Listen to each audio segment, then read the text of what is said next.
Hello and welcome to A Game of Two Halves, a production brought to you by USW sports journalism students, providing stories on everything Welsh sport. I'm Blake Bint, and I'm delighted to be your host for this first episode of a new series. Today, we speak to a boxer who is about to make his return after a career-threatening injury, a second-year student who tells us about life on the course, and an insight to one of the most established amateur boxing gyms in the country. Now for the sporting stories across Wales. Swansea City extended their unbeaten run to 4 games as they were held to a 1-1 draw against Watford last night.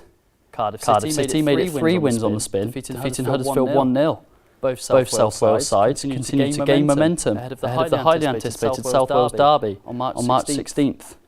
Merthyr's Gavin Gwynn is set to tip the scales in Riyadh, Saudi Arabia later today as he boxes Portsmouth puncher Mark Chamberlain on the undercard of Anthony Joshua versus Francis Ngannou tomorrow. The Six Nations returns this weekend, and the young Welsh side face a tough task as they collide with France at the Principality Stadium this Sunday. The big talking point is that veteran George North is left out of the starting 15. And finally, Premier League darts returns tonight in Brighton, as Markham's Gowan Price will look to climb the table. The Iceman has only made one final this campaign, and that was in Cardiff on week 1. Our first story is about a young undefeated boxer from Swansea. Brandon Scott exploded onto the scene last year after getting the opportunity to fight on a huge show in Wales. An injury almost ended his career, but now he is ready to return to the ring and show what he can do. Jared Parry reports. 2023 was a year of two halves for professional boxer Brandon Scott, as the young featherweight burst onto the scene, getting signed by the biggest promoter in the world. However, a niggling injury to his hand almost cost him his career. I've been suffering. I've been haunted by a hand injury since I had my second pro fight. Fighters will know that we get little niggles, little injuries all the time. We just tend to train through it, fight through the pain. But it turns out it's a lot more severe than just a slight hand problem. Fast forward a year, constant training, constant fights with one hand. I was forced to have a hand operation or early retirement. So after 6 months of healing with a hand operation, I'm now back April 13th fighting on the Jordan Gill vs South Barrett card in Manchester. Brandon says that the injury had a massive effect on his mental health, considering that he was on top of the world, getting onto all the biggest cards in the UK, but then had to be pulled from a card in Monaco due to the injury, and how that he felt like he could have to actually retire. So crazy. I mean, it was almost like even I felt like I exploded on the scene. It was from the Cordina card to, like you said, the Mission Impossible thing, signing with Matchroom, the Anthony Joshua card, all this happened in the space of 3 months. It all happened so quick. And then it played in my mental health a little bit, because it was like, I've gone from life's so good, just been signed by Matchroom, the biggest boxing promotion in the world. I'm flirting with Ebony Bridges online. I'm not chatting to myself. I'm fighting on the Anthony Joshua card, scheduled to fight in Monaco. Everything's so good. And then weeks later, I'm being told I might need to retire. I'm just like, what? Pardon my French, what the hell just happened? I'm like, where's all this came from? And then I'm bedbound, I can't move in my bed. It's gone from, like, it was like peaked, and then it felt like it just crashed out in the space of a week. Brandon had to have the operation to make sure that he could get back in the ring. And he tells us about the operation that he had, telling us that they extracted bone from his hip to place it into his hand with metal plates. Took backbone out of my hand, took bone out of my hip bone in my hand, metal plates. Capiche. I'm not hand specialist, but that's kind of what it's like it was. Brandon is expecting an explosive performance in his return on April 13th and tells us why us fans should all tune in to watch him return. I'm done saying what I'm going to do, just watch my fight. I said I've exploded on the scene. If you know me from my last 2 fights, show good skill, just watch my next fight and I'll show you. Don't get ready. Jab. Watch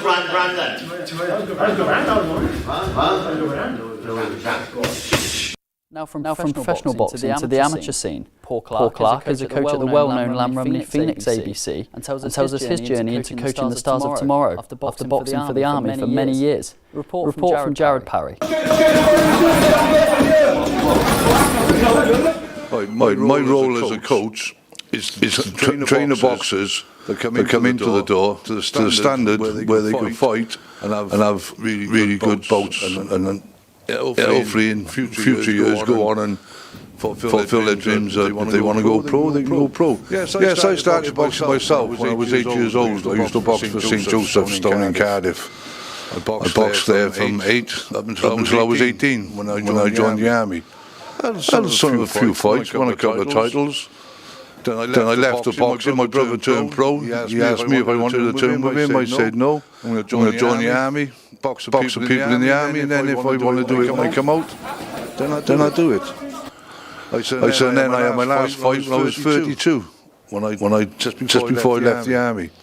I come out of the army and I thought, no, I got to do something, and I had to get back into boxing. So I went down to my old club, St Joe's, started coaching down there with Gareth. Done that for a few years, but I wanted to do it on my own. I wanted to do it on my own. So I went looking for that hut down there in Ball Lane.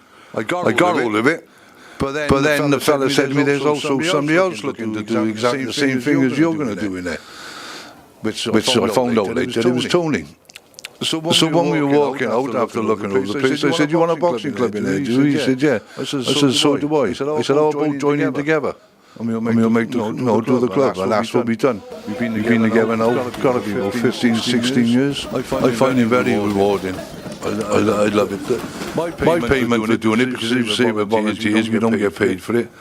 And all the years I've spent doing this sport, in and out of the gym, away with the boxing, the poor family, and that much to do with it, like, you know. But no, I love it. Especially when we take them away, we event them into championships, and we come away with 2, 3 world champions. I'm delighted to be joined in the studio by second-year student Freddie Owers, who plays in goal for the university team and is also on placement with Cardiff City. So Freddie, thank you very much for joining me in the studio today. It's great to have you on for the first episode of A Game of Two Halves. So firstly, joining the university football team was not something you did last year. Now you're in your second year. What came about for you making that decision to join the university team, and how have you found it? Well, I always wanted to, before coming to uni, I always wanted to play football. I didn't quite get as involved in the first year as I'd have liked to, because the trials happened in Treforest and I was down here settling in. But towards the end of the season, in the first year, I got a bit involved, got to know the right people, and then I was there for trials at the start of second year, and I've had a full season with threes, which I really enjoyed. Do you want to just break down a little bit about how you found your season's gone in terms of performance, maybe individually as a team, and what it's been like working with some of the sports coaching students as well? Well, the sports coaching students are all absolutely top. Aaron, the manager, has been amazing all season. Really friendly, really open to anything, really great coach, but very accepting of sort of student circumstances. Season's been tough, been in a really tough league, and had quite a thin squad at times, always changing. Personally, I feel like I've had a good season, in between the sticks, a lot of performances where I've had a lot to do and I've done it, and then maybe letting in a few goals, but made a few saves along the way, and made a few good friends as well through being involved with the football team. So all in all, a really positive experience, and definitely something that I want to do again next year. I was going to say, from what I've seen, you've certainly done yourself proud anyway. So I just want to talk a little bit about balancing it with the course, because as sports journalism students, a Wednesday is a key day for us here at USW. Go down to the sport park, report on fixtures. So you've obviously missed that opportunity, but you found yourself in the luxury of being involved and making contacts in a more direct way, as it were. So how have you found that balance or challenge? Yeah, well, it was up to us on the first day of first year that if we wanted to play sport, it is still okay. Even with the Wednesday sports park things that go on for the course. However, I made a decision this year that I was going to commit to football as well, and I knew that I would have to make up time myself to maybe gain content that I wouldn't be able to get on the Wednesday. So I found myself in a good work placement where I can with Cardiff City, where if I miss out on making content on a Wednesday, I can go and watch the championship game, have access there and get the content myself. Yeah, I was just going to come on to that Cardiff City placement. So obviously that's a new thing for you in this second year. Just briefly, how have you found that so far? Yeah, I found it. It's been amazing. We knew about the work experience module coming up when we were in the summer last year, and I thought about. I knew that I had to get on it as quick as possible to get the best possible placement, and yeah, we got a really good one with Cardiff City. The media team, they're all really friendly, really open to doing whatever really. Yesterday I got to meet the players before the game and ask them a question of the week, and I get to write bits for the club website every week, and sit in the press conferences, listen to what the managers and the players have to say, and yeah, it's just a lovely environment, and it's a great place for me to be to get the content that I need for my portfolios and submissions on the course as well. And just quickly then, would you like to just sum up what it is you've been doing? Because I know a lot of second year students are working within media teams of local football clubs, and past students have worked with Cardiff City. Obviously that's a very privileged position to be working at a championship club. What sort of stuff have you been doing on match days? Yeah, so I turn up about an hour and a half before kick-off. And we as a media team, there's about 3 or 4 of us normally, sometimes less.